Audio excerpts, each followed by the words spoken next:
A brand new episode of the Happy Productive Podcast is about to begin. It's time to be inspired by simple and actionable solutions for your business. If you're an established business owner or just laying down the first brick of your future empire, the mantra is the same. We will flip any failure into a positive and use it to our advantage. This show is all about turning coal into diamonds. With the right plan and mindset, anything is possible. And your host, Jennifer Dawn, business coach and founder of The Best Planner Ever, will help you to achieve your ambitious goals. Success is closer than you think. Now, here's Jennifer Dawn.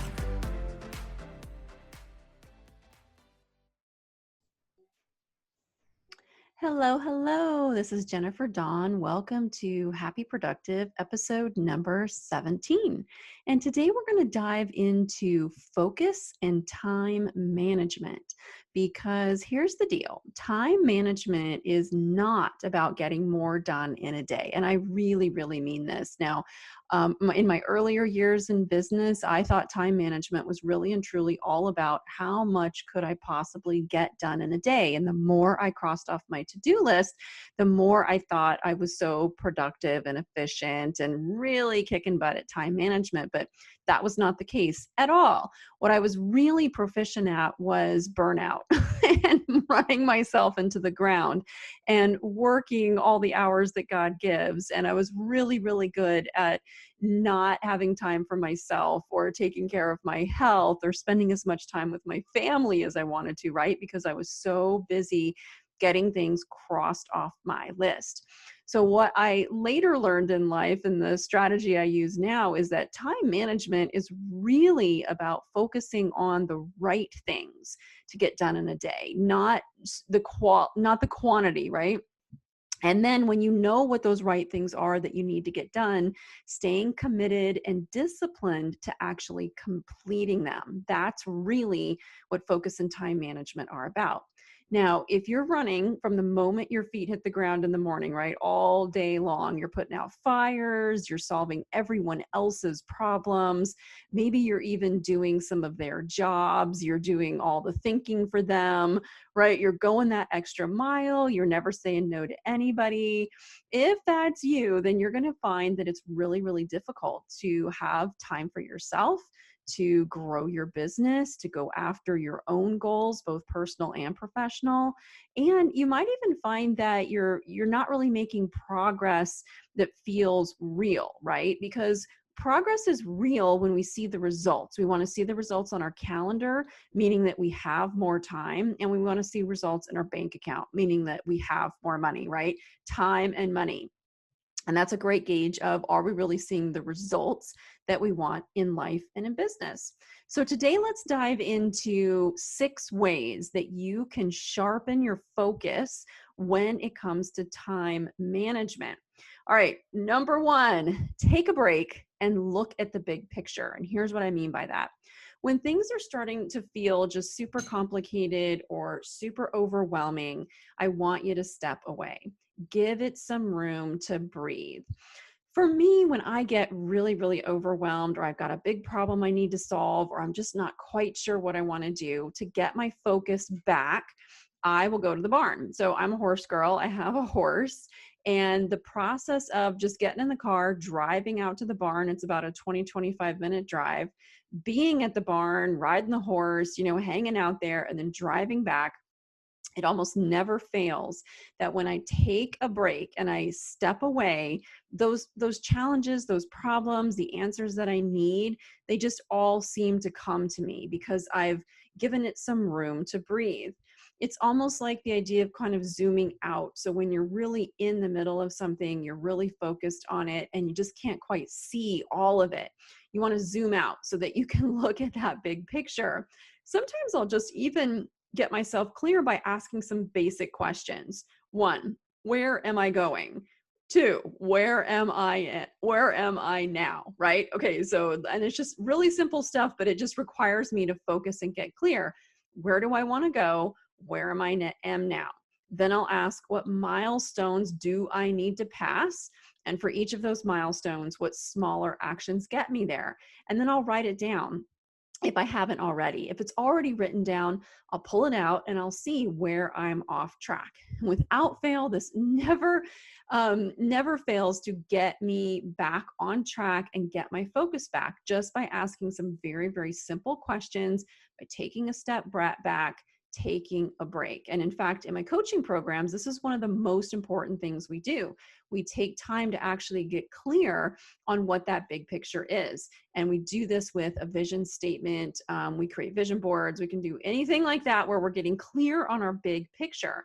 Because really, if you haven't taken the time to get clear on where you actually want to go, what outcome you're after, where you want to end up, how will you ever focus your time on getting there? You won't. Okay, so if you haven't taken time to clarify what that big picture is for you, then that would be the first step, because once you are now clear, now you know where to focus. If you do know what your big picture is, but you just find yourself really feeling it's overwhelming, it's complicated, I'm just stuck, take a step back and look at that big picture and see if that doesn't help get your focus back. All right, tip number 2, breathe. Now, this one might sound kind of weird or kind of obvious. It's like, yeah, duh, Jennifer, I'm totally breathing right now. But I want you to start paying attention to how many times in a day that you catch yourself holding your breath or breathing very, very shallow, especially when you're stressed out, you're pressed for time, and it's almost like you can't focus and you can't think, right? So just at that moment, take some deep breaths in and out, and just clear your head. This is scientifically proven to lower your stress level. I like to take a few deep breaths before I start a brand new project, right? I want to clear out anything else that I was working on, any mind clutter that might distract me from what I'm going to start working on. And then while I'm focusing on my next project, I also do have a little notepad handy, right? So you're working on the project and a thought pops up. I want to be able to write it down so that I don't lose it, but I can still stay focused on my task at hand. We don't want to then, the thought that pops up, you don't want to then chase it down, pick up the phone or get on the email, because that's just going to keep you distracted and it's going to be super easy to lose your focus. Okay. Deep breaths in and out to clear your head, lower your stress level, and it will absolutely help with your focus. Tip number 3, stop trying to do so much in a day. So when you're sitting down and you're making your list for the day, at most you want to have 6 things on your list. And in fact, the fewer, the better. Now, this is not 6 things like if you have to do a group of administrative tasks, and maybe that might be, replying to 10 or 15 emails. Okay, that's not what I'm talking about. When I say 6 things on the list, one of those things might be, well, I have to reply to emails for the day. Okay, but the fewer, the better that are on your list. And there are even time management strategies out there that say just focus on one task for the day. I'll have to admit, I have not been good at that with just having one task for the day, but I've been very, very good at having 2 or at most 3. And on many of the days, if I'm not working on a big project and I'm moving several smaller projects forward, at most I'm going to ever have on my list for the day is 6. Why? So that you can put your very best effort into doing fewer things better. And you almost want to get into the practice of not overwhelming yourself. I have done this, and in fact, even today, I still have to catch myself because I'll just want to put more on my list. I just think I can accomplish more in a day than I really can. And I've had to get into the practice of not doing that, not overwhelming myself. And that's where that 6 comes in, because if I've got more than 6 things written down, it's a pretty much guarantee I'm not getting all those things done. And I know that I have to back myself off of that so that I can cross all of the most important things off my list for the day. It's usually more than you can do in a day anyway. And then I'd much rather end the day feeling satisfied and accomplished and look, I got everything on my list done, than the opposite of that, of feeling like, oh no, I'm still way far behind, I'm never going to catch up, right? And it kind of ends the day on a sad note, and I don't like that.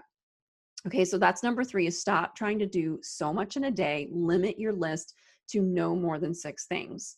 Number 4, get clear on your priorities. This is probably one of my most favorite and most important tips, strategies that I use, because before I get to work, the first thing I do is I get clear on my priorities for the day. This is why I built the ABC into my daily planner, the best planner ever, because I needed the reminder when I sit down to work each day, instead of just working from a massive list. I wanted that reminder. What's my A? What's my B? What's my C? So now I'm clear on my priorities. Because the truth is, who really cares if your busy work gets done or not? It doesn't matter. What matters are those priorities. So think about it. I don't know about you, but I've got people like all day long trying to sell me stuff on LinkedIn, and those emails are like popping into my email inbox. Is it really important for me to respond to these people? Or is it more important if I complete that email sales campaign, right, which puts money in my bank account? Well, of course it's a sales campaign. That's my priority. But it can be so easy to procrastinate that most important thing when your email inbox is blowing up all day long. And we tend to think that, oh my gosh, I have to respond to my email right this second. But it just isn't true. And this is why you want to spend time getting super clear on what your priorities are before you launch into work. And then when those distractions pop up, you can handle them so much easier, which actually leads to strategy number 5, which is eliminate those distractions. So if you want to improve your focus when it comes to your time, you've got to get really good at eliminating those distractions. Now, it doesn't mean that you eliminate them forever, but you eliminate them when you are trying to focus on a project. So this means turning your email off, turning your cell phone off, closing the door. It might even mean just going somewhere else and working where you won't be bothered. I've done this before, where I just take my laptop and go to a coffee shop where I know nobody's going to bother me, and I can just sit there and crank, on something for an hour or 2 hours or whatever. And I know that that is a surefire way for me to get super focused and super productive. Now, you know yourself better than anyone else, so just set yourself up for better focus and time management. If you know that the moment you open your email inbox, as soon as you get in there, you're going to be distracted and like 2 hours are just going to disappear, then just don't do that, right? Until you've completed your top priority for the day. You can even use, all right, if you really are dying to get into that email, use the email as the reward. So I've completed my priority for the day, whatever that is, and now I can open my email inbox, right? Use it to reward yourself. I know for me, not turning on my email was a huge factor in improving my focus and my productivity, because as soon as that email goes on, I want to get in there. I want to start helping people. I want to start responding, and my big projects for the day just won't get done. And so that's one of the things I do is like, Jennifer, I know you're dying to get into that email inbox, but nope, you've got to do these top priorities first, and then you can get in there. And that's worked really, really well. All right, strategy number 6, smaller time chunks. I find that it can be really hard to focus on a big project over a long amount of time, right? We might think that, hey, I'm going to work on this for 6 hours straight, but that can be a really difficult thing to actually do. And even when I've been cranking and I'm really in the groove on a big project and I've been going for about an hour or more, I do kind of need a little mental break. And I find that when I'm doing my training classes, after about 45 minutes, you really start to lose people's attention, because it just gets really difficult to concentrate for longer periods of time. So there's no difference here between this and your time management. You want to break down your projects into those smaller chunks of time so that it is easier to stay focused on them. And if you're worrying about your email anyway, right, it's going to be a whole lot easier to set it aside for 1 hour than maybe like 4, right? Just going to be a lot easier to know, okay, for 1 hour, I can sit here, I can focus on my project, and then I'll check my email versus trying to put it off for 4 or 6 or 8 hours. If you also struggle to get going, you just really feeling like you just don't know where to even start, then just start small. Take it one small task at a time and just build up your momentum from there.